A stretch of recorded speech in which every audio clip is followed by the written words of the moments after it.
Hi, അസ്സലാമു അലൈക്കും. ഇന്നത്തെ പുതിയൊരു വീഡിയോയിലേക്ക് എല്ലാവർക്കും സ്വാഗതം. എന്തൊക്കെ എല്ലാവർക്കും സുഖമല്ലേ? ഞങ്ങളും സുഖമായിട്ട് പോകുന്നു കേട്ടോ. അപ്പോൾ ഞാൻ ചെറിയൊരു സ്നാക്സ് ഉണ്ടാക്കുന്ന വീഡിയോ ആണ് ഇട്ടത്. 2-3 ദിവസത്തേക്കാണ് വീഡിയോ ഇട്ടിട്ട്. മോൾക്ക് എക്സാമായത് കാരണം വീഡിയോ ഇടാൻ പറ്റിയില്ല.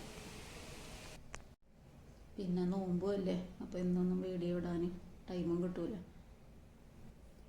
അപ്പോൾ നമ്മളിന്ന് നോമ്പിന് സമൂസ അതൊക്കെ എല്ലാം ഒന്നും ഉണ്ടാക്കുക. കടലയ്ക്ക് ഞാനൊന്ന് മാറ്റി പിടിച്ചതാട്ടോ. നമുക്ക് ബെന്നു കൊണ്ട് പെട്ടെന്ന് ഉണ്ടാക്കിയെടുക്കാൻ പറ്റിയൊരു സ്നാക്സാണ് ഇട്ടത്. നമുക്ക് നോമ്പ് തുറക്കാനും അതുപോലെ തന്നെ മക്കൾ സ്കൂളിൽ വരുമ്പോഴൊക്കെ നമുക്ക് പെട്ടെന്ന് ഉണ്ടാക്കിയെടുക്കാൻ പറ്റിയൊരു സ്നാക്സാണ്.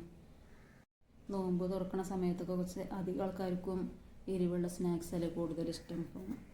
അപ്പോൾ നമുക്ക് ഉണ്ടാക്കാൻ പറ്റിയ ഒരു ഐറ്റമാണ് കേട്ടത്. മക്കൾ സ്കൂളിൽ വരുമ്പോഴും എനിക്ക് നമുക്ക് പെട്ടെന്ന് ഉണ്ടാക്കിയെടുക്കാം. അപ്പോൾ ഞാനിതിന് വേണ്ടിയിട്ട് 2 കപ്പ് മൈദപ്പൊടിയും 1 കപ്പ് കടലമാവുമാണ് ഇതിലേക്ക് ഇട്ടത് കേട്ടോ. ആവശ്യത്തിനുള്ള ഉപ്പും അപ്പസോഡയും ഇത്തിരി ചേർത്തുക്കണം. പിന്നെ അതുപോലെ തന്നെ ഒരു വലിയ ഉള്ളി, ചെറിയൊരു കഷ്ണം ഇഞ്ചി, ഒരു പച്ചമുളക്, അതൊക്കെ നമുക്ക് എരിവിന് കൂടുതൽ അളവ് കൂട്ടിയെടുക്കാം കേട്ടോ. ഞങ്ങൾക്ക് വലിയ എരിവും കാര്യമൊന്നും വേണ്ട, അതുകൊണ്ട് അത്രേ എടുത്തിട്ടുള്ളൂ. അപ്പോൾ അത്ര ലൂസായിട്ട് ഈ പരുവത്തിലായിട്ട് ഈ മാവ് ഉണ്ടാക്കിയെടുക്കണം.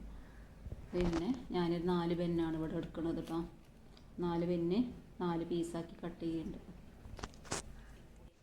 അങ്ങനെ കട്ട് ചെയ്ത് മാവിൽ ഇട്ടൊക്കൊന്നും വേണ്ട കേട്ടോ.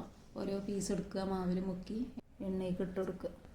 അപ്പോൾ അടിപൊളി സ്നാക്സാണ്. അപ്പോൾ എല്ലാവരും ഇതൊന്ന് ട്രൈ ചെയ്ത് നോക്കിട്ടോ. ഇന്ന് ഞങ്ങൾക്ക് നോമ്പ് തുറക്കാനുണ്ടാക്കിയ സ്പെഷ്യൽ സ്നാക്ക് ഇതാണ്. ഇന്നത്തെ വീഡിയോ എത്രയുള്ളൂ. ഇഷ്ടപ്പെട്ടാൽ ഒന്ന് ലൈക്ക് ചെയ്ത് സപ്പോർട്ട് ചെയ്യുക.